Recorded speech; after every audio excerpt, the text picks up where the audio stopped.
Ramachandrapuram TDP అభ్యర్థిగా MLA తోట త్రిమూర్తుల పేరును ప్రకటించడంతో ఆయన ఆనందం వ్యక్తం చేశారు. చంద్రబాబుకు కృతజ్ఞతలు తెలిపారు. ముఖ్యమంత్రి తనపై పెట్టుకున్న నమ్మకాన్ని నిలబెట్టుకుంటానన్న తోట అత్యధిక మెజార్టీతో టీడీపీని గెలిపించేందుకు కృషి చేస్తానని చెప్పారు.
తెలుగుదేశం పార్టీ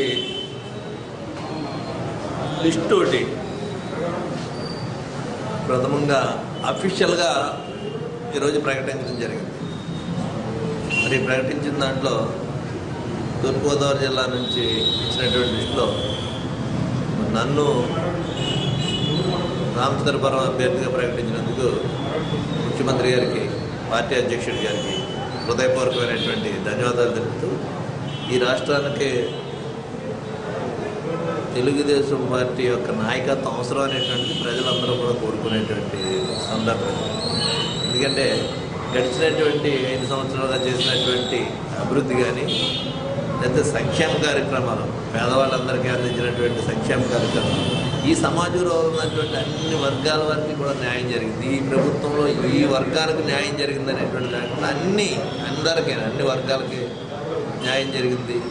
ఈ రాష్ట్రాన్ని మరి అహర్నిశలు కష్టపడి పనిచేస్తున్నటువంటి చంద్రబాబు నాయుడు గారు మరొకసారి ముఖ్యమంత్రి కావాలనేటువంటిది ప్రజలు ఎంతైతే కోరుకుంటున్నారో దానికి మేము కూడా కష్టపడి మరి అత్యధికమైనటువంటి మెజార్టీతో గెలవడానికి ప్రభుత్వం చేసేటువంటి సంక్షేమ కార్యక్రమాలు, అభివృద్ధి కార్యక్రమాలు ప్రజల్లోకి తీసుకెళ్ళి ఆయన యొక్క నాయకత్వంలో పనిచేస్తున్నందుకు మాకు కూడా సంతోషం.